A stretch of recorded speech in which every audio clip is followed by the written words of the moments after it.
আসসালামু আলাইকুম দর্শক, আমন্ত্রণ জানাচ্ছি মাই টিভি সংবাদে। আপনাদের সাথে আছে আমি আমাতুল আজিজ। শুরুতেই জানিয়ে দেব সংবাদ শিরোনাম। অন্তর্বর্তীকালীন সরকারের শপথ আজ রাত ৮টায়। দুপুরে দেশে ফিরছেন শান্তিতে নোবেল জয়ী অর্থনীতিবিদ ডক্টর মোহাম্মদ ইউনূস। বাংলাদেশের অন্তর্বর্তীকালীন সরকারের সঙ্গে কাজ করতে প্রস্তুত যুক্তরাষ্ট্র, জানিয়েছে হোয়াইট হাউস। চলমান ঘটনাবলীর দিকে নজর রাখছে ওয়াশিংটন। আজ সন্ধ্যার মধ্যে দেশের সব পুলিশ সদস্যকে স্ব কর্মস্থলে ফেরার নির্দেশ দিয়েছেন নবনিযুক্ত আইজিপি। প্রতিটি হত্যাকাণ্ডের সুষ্ঠু তদন্ত করার প্রতিশ্রুতি। আওয়ামী লীগের নিবন্ধন বাতিলের দাবি কর্নেল অলির। বিতর্কিত বিচারপতিদের বাদ দিয়ে পরিচালনা করতে হবে আদালত, বললেন ব্যারিস্টার খোকন। এবং পদত্যাগ করেছেন অতিরিক্ত অ্যাটর্নি জেনারেল এস এম মুনির। ব্যাংক থেকে ১ লাখ টাকার বেশি তোলা যাবে না আজ।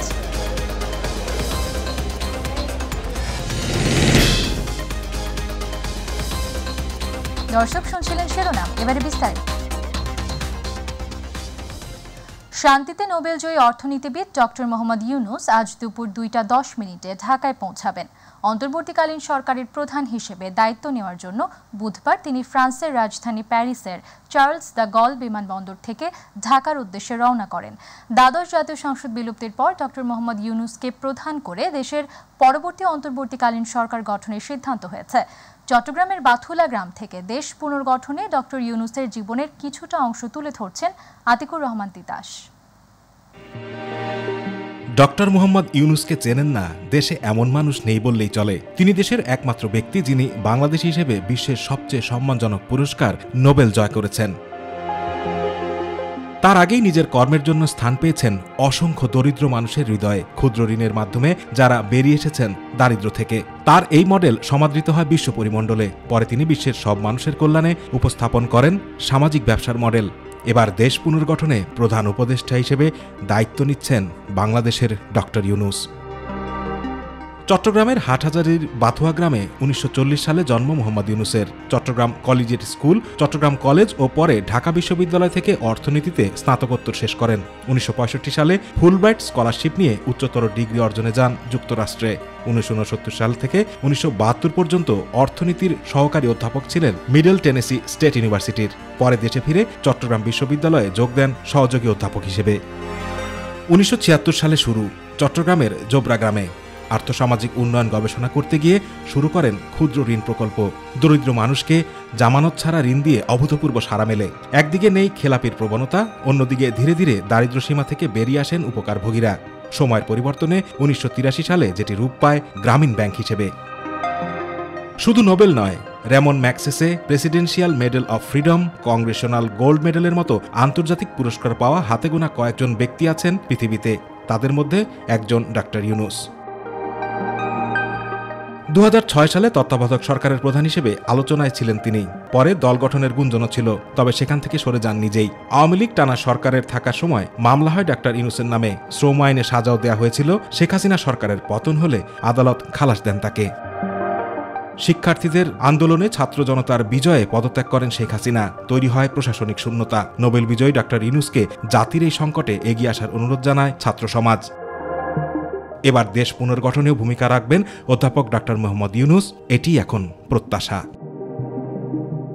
আতিকুর রহমান তিতাস, মাই টিভি। নোবেল বিজয়ী অর্থনীতিবিদ প্রফেসর ডক্টর মোহাম্মদ ইউনূসকে অন্তর্বর্তীকালীন সরকারের প্রধান করার প্রস্তাবে স্বাগত জানিয়েছেন সেনাপ্রধান জেনারেল ওয়াকারুজ্জামান। বিকেলে সেনা সদরে এক ব্রিফিংয়ে তিনি জানান, বৃহস্পতিবার রাত ৮টায় শপথ নিতে পারেন অন্তর্বর্তীকালীন সরকারের সদস্যরা, যার আকার ১৫ সদস্য বিশিষ্ট হতে পারে। এই সরকারকে সব ধরনের সহায়তা করবে সশস্ত্র বাহিনী। আরও জানাচ্ছেন রাকিব হাসান। এখন রাজনীতিবিদরা বললেন যে বিকেলে ঢাকা ক্যান্টনমেন্টের সেনা সদরে সাংবাদিকদের ব্রিফ করেন সেনাবাহিনী প্রধান জেনারেল ওয়াকারুজ্জামান। তিনি জানান, অন্তর্বর্তীকালীন সরকারের শপথ অনুষ্ঠিত হবে বৃহস্পতিবার রাত ৮টায়। শপথ গ্রহণের জন্য যথাসাধ্য চেষ্টা করছি। একটা প্রস্তাব ছিল বিকালে করার, বিকালে খুব টাইট হয়ে যেতে পারে। উনি ২টা ১০-এর দিকে হয়তো এখানে আসবেন, এটা মেবি ভেরি টাইট। আমরা হয়তো তাইলে রাত্রেবেলা রাত ৮টার দিকে করতে পারি। হয়তো ৪০০ জন লোকের উপস্থিতি এখানে থাকবে। এই পরিসরে আমরা শপথ গ্রহণের অনুষ্ঠান ইনশাল্লাহ করব। অন্তর্বর্তীকালীন সরকারের আকার 15 সদস্যের হতে পারে বলেও ধারণা দেন তিনি। আমার ধারণা আপাতত 15 জন হতে পারে, তারপরেও 2-1 আপ অ্যান্ড ডাউন এটা করতে পারে, এরকম একটা সংখ্যক এবং মোটামুটি একটা দাঁড়িয়ে যাচ্ছে। যেহেতু এটা ফর্মালি প্রকাশ করা হয়নি, এটা নিয়ে আমি আর আপনাদের সাথে কথা বলতে চাচ্ছি না। পরিস্থিতি স্বাভাবিক হয়ে আসছে জানিয়ে লুটপাট ধ্বংসাত্মক কাজে জড়িতদের আইনের আওতায় আনা হবে বলেও জানান সেনাপ্রধান। পরিস্থিতি এখন অনেক উন্নতি হচ্ছে, আস্তে আস্তে ধীরে ধীরে আমার ধারণা যে 3-4 দিনের মধ্যে পরিস্থিতি স্বাভাবিক পর্যায়ে চলে আসবে। তবে যারা এই সমস্ত অপরাধ করেছে তাদেরকে আমরা ছাড় দিব না, অবশ্যই তাদের বিরুদ্ধে আইনানুগ ব্যবস্থা গ্রহণ করা হবে। ডক্টর মোহাম্মদ ইউনূসকে সশস্ত্র বাহিনীর পক্ষ থেকে সব ধরনের সহায়তার আশ্বাস দেন সেনাবাহিনী প্রধান জেনারেল ওয়াকারুজ্জামান। আমরা ওনাকে সর্বতোভাবে সহায়তা করব। আমি army chief, navy chief, air chief, এবং আমি নিশ্চিত যে উনি সমস্ত রাজনৈতিক দল এবং সবার কাছ থেকে সাহায্য সহযোগিতা পাবেন। স্টুডেন্ট ফোরাম, স্টুডেন্টস, এবং আমরা সবাই মিলে ওনাকে সাহায্য করব এবং আমি নিশ্চিত যে তাহলে উনি অত্যন্ত সফলভাবে ওনার এই কাজ সমাধা করতে সক্ষম হবেন। রাকিব হাসান, মাই টিভি, ঢাকা। বাংলাদেশের অন্তর্বর্তীকালীন সরকারের সঙ্গে কাজ করতে প্রস্তুত যুক্তরাষ্ট্র, এমনটাই জানিয়েছে দেশটি। এছাড়া বাংলাদেশের চলমান ঘটনাবলীর দিকে ওয়াশিংটন নজর রাখছে বলেও জানিয়েছে যুক্তরাষ্ট্র। বৃহস্পতিবার স্টেট ডিপার্টমেন্টের মুখপাত্র ম্যাথিউ মিলার তার দৈনিক সংবাদ সম্মেলনে সাংবাদিকদের বলেন, যুক্তরাষ্ট্র বাংলাদেশে চলমান ঘটনাবলীর দিকে নজর রাখছে এবং দেশটিতে অন্তর্বর্তীকালীন সরকারের নেতা হিসেবে মোহাম্মদ ইউনূসকে নিয়োগ করা হয়েছে বলে লক্ষ্য করেছে। মিলার বলেন, এই সরকার বাংলাদেশের জনগণের গণতান্ত্রিক ভবিষ্যৎ নির্ধারণ করবে। Since the president the right to carry out. Can you? I'll answer it this way. Nothing about our policy, of course. The protests that are happening right now. From the podium today. আজ সন্ধ্যার মধ্যে দেশের সব police সদস্যকে স্ব কর্মস্থলে ফেরার নির্দেশ দিয়েছেন নবনিযুক্ত আইজিপি ময়নুল ইসলাম। বুধবার দায়িত্ব নেওয়ার পর পুলিশ হেডকোয়ার্টার্সের সংবাদ সম্মেলনে এই নির্দেশ দেন তিনি। ছাত্র আন্দোলন দমনে অপারেশনাল ভুল ত্রুটি থাকার কথা স্বীকার করে সবকিছুর জন্য দুঃখ প্রকাশ করেন পুলিশের মহাপরিদর্শক। বলেন, আন্দোলন ঘিরে সহিংসতায় যেসব ছাত্র, সাধারণ মানুষ ও পুলিশ সদস্য হত্যাকাণ্ডের শিকার হয়েছেন তার প্রতিটি ঘটনার সুষ্ঠু তদন্ত করার প্রতিশ্রুতি দিয়েছেন তিনি। Public order management, POM, এপিবিএনস headquarter সহ অন্যান্য এপিবিএনস কার্যালয় সমূহ, সকল মেট্রোপলিটন এবং জেলা পুলিশ লাইন সহ সকল স্পেশালাইজড পুলিশ ইউনিটের সব অফিসার এবং ফোর্সকে আমরা ইতিমধ্যে নির্দেশনা দিয়েছি।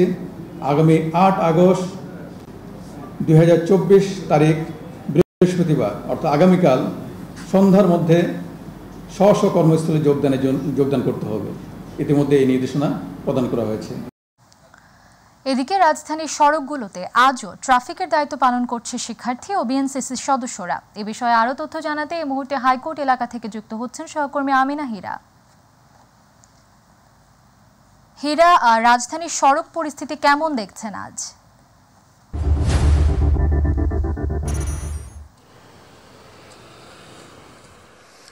আমাতুল, আপনি জানেন যে বাংলাদেশে প্রধানমন্ত্রী শেখ হাসিনার পদত্যাগের পরে কিন্তু দেশে সর্বক্ষেত্রে ক্ষমতার একটা রদ বদল আমরা দেখেছি।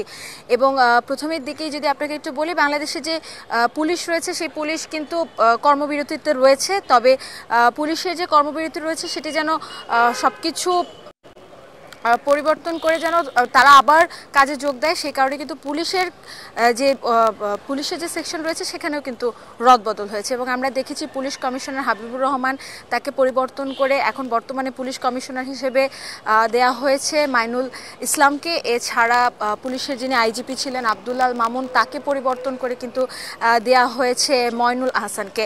এই যে পরিবর্তনটি সেটি কিন্তু আসলে এই যে পুলিশ কর্মবিরতি করেছে সেই কর্মবিরতি থেকে যেন তাদেরকে আবার পুনরায় কাজে যোগদান করানো যায়, সেই পরিস্থিতিটাকে স্থিতিশীল রাখার জন্য কিন্তু দেয়া হয়েছে, এমনটাই কিন্তু তারা জানাচ্ছেন। এর বাইরে যদি বলি, সড়কে যেহেতু এই মুহূর্তে পুলিশ সদস্য নেই, তাই সড়কে যানজটের পরিমাণও কিন্তু বাড়ছে, পাশাপাশি ট্রাফিক যে কন্ট্রোলের বিষয়টি রয়েছে এই সমস্যাগুলো কিন্তু রয়েছে। তো শিক্ষার্থীরা সেই সমস্যাগুলো দূর করছে এবং আমরা দেখেছি প্রতিটি সিগনালে এবং রাজধানীর যে প্রধান সড়ক রয়েছে এর বাইরেও কিন্তু কিছু এলাকা ভিত্তিক যে সড়কগুলোর মাধ্যমে যেই রাস্তাগুলো দিয়ে রিকশার একটা যানজট সৃষ্টি হয় সেই জায়গাগুলোকে কিন্তু তারা নিজেদের এক একটি করে টিম তৈরি করে এগুলো তারা কিন্তু খেয়াল রাখছেন। অনেকটাই বলা যায় ট্রাফিক পুলিশের মতো কিন্তু তারা কাজ করছেন এবং গত 2-3 দিন ধরেই তারা এই কাজটি চলমান রেখেছেন এবং কিছু কিছু জায়গায় আমরা দেখেছি স্কাউটের ছেলেমেয়েরা রাস্তাঘাট যেখানে অপরিষ্কার রয়েছে সেই রাস্তাঘাট পরিষ্কার করছেন।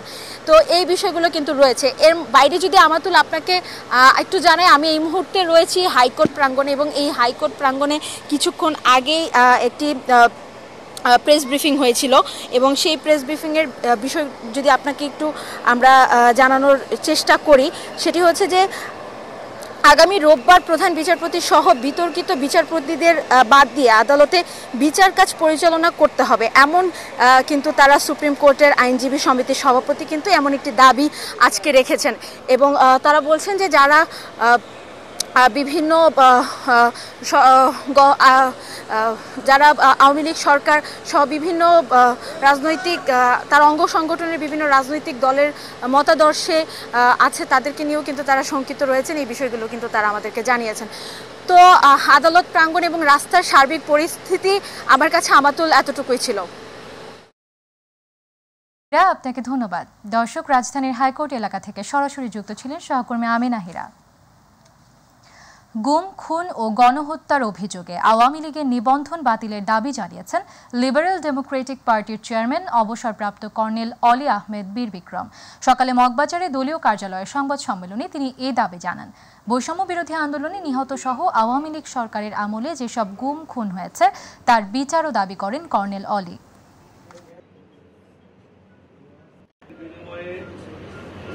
স্বৈরাচারী সরকারের সাথে সংশ্লিষ্ট সকল অভিযুক্ত এবং পলাতক ব্যক্তিদের উপযুক্ত তথ্যের ভিত্তিতে গ্রেফতার করতে হবে, তাদের অবৈধ সম্পদ জব্দ করতে হবে এবং বিদেশে পাচারকৃত সম্পদ প্রত্যার্পণের জন্য আন্তর্জাতিক সম্প্রদায়ের প্রতি আহ্বান জানাতে হবে।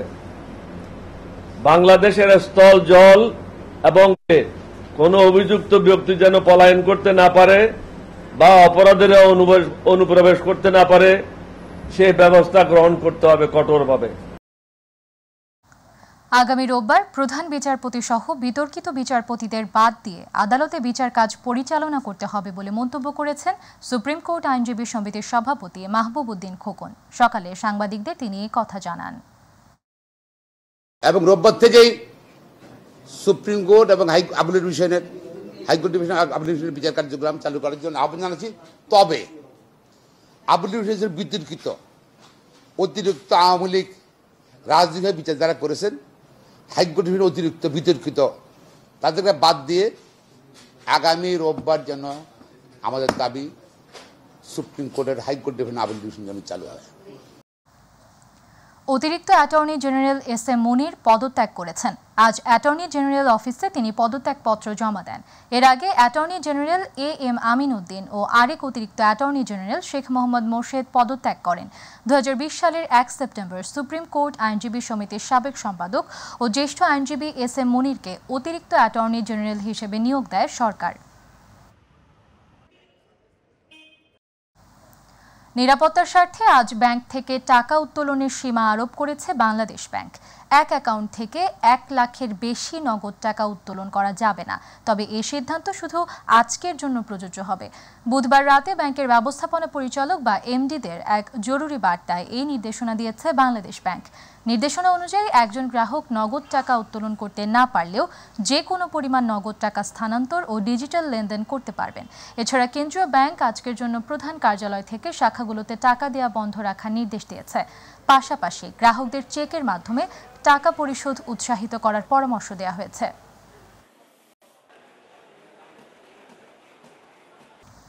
দর্শক, এই মুহূর্তে বিমানবন্দর এলাকায় আছেন সহকর্মী এস কে লিটন, যুক্ত হচ্ছি তার সাথে। লিটন, আর কিছুক্ষণ পরে ঢাকায় পৌঁছাবেন নোবেলজয়ী অর্থনীতিবিদ ডক্টর মোহাম্মদ ইউনূস। তো বিমানবন্দরের সার্বিক পরিস্থিতি কেমন দেখছেন? জি, আপনাকে প্রথমেই ধন্যবাদ জানাচ্ছি। আসলে অপেক্ষায় আছি, আর 1 ঘন্টা পরেই কিন্তু আমাদের যে অপেক্ষা, যার জন্য অপেক্ষা, তিনি হলেন যেই সরকার গঠন করা হয়েছে, অন্তর্বর্তীকালীন যে সরকার, যার যে প্রধান ডক্টর শান্তিতে নোবেল বিজয়ী ডক্টর ইউনূস, তিনি কিন্তু 2টার পরপরই এই শাহজালাল আন্তর্জাতিক বিমানবন্দরে এসে পৌঁছাবেন। সেই অপেক্ষায় কিন্তু আমরা আছি। তাকে ঘিরে আপনারা জানেন যে গত কয়েকদিনের যে আন্দোলন ছিল শিক্ষার্থীদের, সেই আন্দোলনে পরেই কিন্তু আপনার সরকার পতন হয়েছে। সরকার পতন হওয়ার পর কিন্তু এই অন্তর্বর্তীকালীন সরকার গঠনের যে প্রক্রিয়া, তারই মধ্যে কিন্তু যে প্রধান, তার নামটি ঘোষণা করা হয়েছে, যিনি আমাদের দেশের গর্ব, যিনি সারা বিশ্বে যার নাম ছড়িয়ে আছে, তিনি হলেন নোবেল বিজয়ী ডক্টর মোহাম্মদ ইউনূস। তাকে কিন্তু প্রধান করা হয়েছে। তিনি দেশের বাইরে ছিলেন, আজকে আসবে। তাকে তার আশা উপলক্ষেই কিন্তু আজকে সর্বোচ্চ যে নিরাপত্তা, সেই নিরাপত্তা আমরা দেখেছি। এখানে সংবাদকর্মী রয়েছে, এখানে আছে সেনাবাহিনী, আছে বিজিবি, বিমান বাহিনী, এবং সব ধরনের নিরাপত্তা কিন্তু এখানে জোরদার করা হয়েছে। এবং তাকে যে মর্যাদা, সেই মর্যাদায় অনুযায়ী কিন্তু এখানে কিন্তু সেই নিরাপত্তা দেওয়া হয়েছে। এবং আজকে জানেন যে এই অন্তর্বর্তীকালীন যে সরকার, এই সরকার আজকে কিন্তু রাত 8টা নাগাদ কিন্তু শপথ হওয়ার কথা রয়েছে। সেই ক্ষেত্রে কিন্তু নগরবাসীর মধ্যে বা সারা বাংলাদেশের মানুষের মধ্যে যে উদ্বেগ, উৎকণ্ঠা বা যে আনন্দ, সব কিছু মিলিয়ে যে এই বাংলাদেশের মানুষ যে একটি সুন্দর দেশ চায়, একটি সংস্কার চাচ্ছে, যে একটি সুন্দর একটি দেশ, মানুষ শান্তিতে থাকবে, দেশে উন্নয়ন হবে, সেটার আলোকেই কিন্তু আজকে এই জায়গায় এসে দাঁড়িয়েছে সরকার।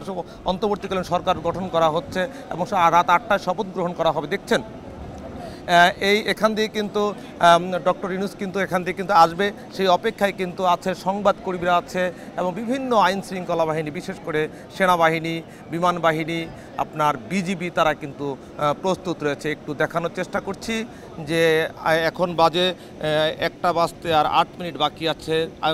ডক্টর ইউনূস আসার কথা রয়েছে 2:10 নাগাদ কিন্তু এখানে পৌঁছানোর কথা রয়েছে, এবং সেই জন্যই তিনি আসবেন এখানে, এবং তিনি হয়তো সংবাদকর্মীদের সঙ্গে কথা বলবেন। সেইগুলো যা বলবে সেগুলো আমরা জানাতে পারবো। তবে নগরীর মধ্যে বা এই এয়ারপোর্টকে ঘিরে আমি সকাল থেকে এখানে অপেক্ষা করছি।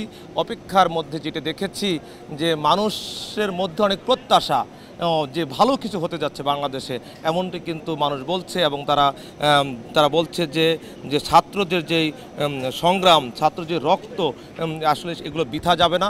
এগুলো বাংলাদেশের মানুষ যে সংস্কার চায়, যে স্বাধীনতা চায়, আসলে ভালো কিছু প্রত্যাশা করছে, তার জন্যে কিন্তু আজকে এই জায়গায় এসে দাঁড়িয়েছে। তা আমি এইটুকু বলতে চাই, দেখছেন মাইটিভির যারা দর্শক আছে তারা দেখছে যে সেনাবাহিনীর সদস্যরা তারা কিন্তু বিভিন্ন জায়গায় কিন্তু অবস্থান করছে। আমি যদি সড়কগুলোর কথা বলতে চাই, বিমানবন্দরের সামনে যে সড়ক, এই সড়কগুলোতে পর্যাপ্ত পরিমাণ সেনাবাহিনী রয়েছে, এবং আইন শৃঙ্খলা অর্থাৎ সড়কগুলোতে যানবাহন নিয়ন্ত্রণ করার জন্য, আপনার শৃঙ্খলা ফিরিয়ে আনার জন্য সেখানে কিন্তু শিক্ষার্থীরা রয়েছে, ছেলে মেয়ে, তারা কিন্তু তাদের দায়িত্ব পালন করছে। কেউ যাতে কোনো ধরনের উল্টো পথে বা শৃঙ্খলভাবে যাতে যায় সেটা কিন্তু তারা কিন্তু বলছে। এবং কেউ যদি, আমি দেখেছি যে অনেকে দেখা যাচ্ছে যে আপনার মোটর সাইকেলে যাচ্ছে হেলমেট নিয়ে, তাদেরকে হেলমেট পরতে বলা হচ্ছে এবং সেটা ভদ্রতার সহিত কিন্তু বলা হচ্ছে। তো আমি এইটুকু বলতে চাই যে আর মাত্র 1 ঘন্টা পরেই কিন্তু ডক্টর ইউনূস আসবেন, এবং সেই উপলক্ষে কিন্তু এখানে এই প্রস্তুতি, এখানে সকল ধরনের গণমাধ্যম রয়েছে, তার অপেক্ষায় আছে। তিনি হয়তো এসে কথা বলবেন, আসলে দেশের উদ্দেশ্যে কি বলে সেটা জানা যাবে। আর আগেও বলেছি রাত 8টার পরেই কিন্তু শপথ গ্রহণ, তারপরেই কিন্তু তাদের যাত্রা শুরু হবে। তারপরে নির্বাচন নিয়ে অনেক প্রশ্ন আছে যে কবে নাগাদ, সেগুলো হয়তো আমরা জানতে পারবো। তবে আইন শৃঙ্খলা বাহিনীর পক্ষ থেকে বলা হচ্ছে যে সেনাবাহিনী বলছে যে তারা শৃঙ্খল, কেউ যাতে কোনো ধরনের বিশৃঙ্খলা না করে, কেউ যাতে কোনো ধরনের অরাজকতা না করে, সেটিও কিন্তু তারা নজর রেখেছে, এমন কিন্তু কয়েকজনের সাথে কথা বলেছি। তা এই ছিল আমার কাছে বিমানবন্দর থেকে সর্বশেষ খবর। লিটন, আপনাকে ধন্যবাদ। দর্শক, শাহজালাল বিমানবন্দর থেকে সরাসরি যুক্ত ছিলেন সহকর্মী এসকে লিটন। যেখানেই দুর্বৃত্তপনা দেখা যাবে তৎক্ষণাৎ প্রতিরোধ করার আহ্বান জানিয়েছেন জামায়াতে ইসলামীর আমির ডাক্তার শফিকুর রহমান। তিনি বলেন, বিদ্যমান প্রশাসনকে এ বিষয়ে সর্বাত্মক সহযোগিতার জন্য প্রস্তুত তার দল। সকালে ঢাকা মেডিকেল বার্ন ইনস্টিটিউটে কোটা আন্দোলনে আহত চিকিৎসাধীন শিক্ষার্থীদের দেখতে গিয়ে তিনি এসব কথা বলেন। ছাত্রদের সিদ্ধান্তই জনগণের সিদ্ধান্ত জানিয়ে জামায়াতের আমির বলেন, আন্দোলনে তরুণ ছাত্র সমাজের অবদানকে গভীরভাবে স্মরণ করে জামায়াত। অন্তর্বর্তীকালীন সরকার গঠনের পর দলের পরবর্তী করণীয় নির্ধারণ করা হবে বলেও জানান ডাক্তার শফিকুর রহমান। দেখেন, এই বিপ্লবের নায়ক আমরা যখন প্রেসিডেন্ট মহোদয়ের সাথে বৈঠকে বসেছিলাম তখন আমরা বলেছিলাম যে আমরা সেকেন্ড স্টেক হোল্ডার। এবারকার প্রাইম স্টেক হোল্ডার হচ্ছে আমাদের ছাত্র তরুণরা। সুতরাং তাদের সাথে আপনারা বসুন, তাদের কথা আপনারা শুনুন। আমরা তাদেরকে সম্মান করি, শ্রদ্ধা করি। তারা তালিকা দিয়েছে, আমরা বিভিন্নভাবে তারাও অনেকের সাথে যোগাযোগ করেছে। আমরা তাদের তালিকাকেই আমরা জনগণের তালিকা মনে করি। আপনার শপথ অনুষ্ঠানে থাকবে। ডাকাতির আতঙ্ক নিয়ে রাত পার করল রাজধানীবাসী। বিভিন্ন এলাকায় পাহারা বসিয়ে অস্ত্রসহ বেশ কয়েকজনকে আটক করে সেনাবাহিনীর কাছে হস্তান্তর করেছে ছাত্র জনতা। এলাকা ভিত্তিক পাহারা বসিয়ে রাতভর চলেছে ডাকাত প্রতিহতের চেষ্টা। বুধবার রাজধানীর ইসিবি চত্বর এলাকা থেকে ডাকাতির চেষ্টাকালে বেশ কয়েকজনকে ধরে ফেলে এলাকাবাসী। পরবর্তীতে তাদেরকে সেনাবাহিনীর টহল দলের হাতে তুলে দেয় তারা। বসিলা কিশোর বয়সী কয়েকজনকে ধারালো অস্ত্রসহ আটক করে স্থানীয় ছাত্র জনতা। দ্রুত আইনশৃঙ্খলা পরিস্থিতির উন্নতিতে প্রয়োজনীয় পদক্ষেপ নেওয়ার দাবি জানিয়েছেন তারা। রাজধানীর উত্তরায় মহাসড়কে একটি গাড়ি থেকে টাকার বস্তা উদ্ধার করা হয়েছে। গাড়িতে স্বরাষ্ট্র মন্ত্রণালয়ের স্টিকার ছিল। একটি 50 কেজির পাটের বস্তায় টাকাগুলো ছিল। গাড়ি থেকে দুজন আরোহীকে আটকও করা হয়। বুধবার বিকেলে হাউস বিল্ডিং এলাকার ঢাকা ময়মনসিংহ সিগন্যালে আটক করা হয় গাড়িটিকে। সড়কে শৃঙ্খলার দায়িত্ব পালন করা একজন শিক্ষার্থী বলেন, গাড়ির ভেতর বস্তা দেখতে পেয়ে তাদের সন্দেহ হয়। পরে সেটি খুলে টাকা দেখতে পেয়ে গাড়িটিকে আটক করা হয়। এ সময় একটি প্রতিষ্ঠানের টাকা বলে চলে যেতে চাইলে তাকে আটকানো হয়। পরে সেই টাকা ভর্তি বস্তা ও অস্ত্র সেনাবাহিনীর কাছে দেওয়া হয়েছে। দর্শক, সঙ্গে থাকার জন্য ধন্যবাদ। আমাদের পরবর্তী সংবাদ দেখার আমন্ত্রণ জানিয়ে বিদায় নিচ্ছি। আল্লাহ হাফেজ।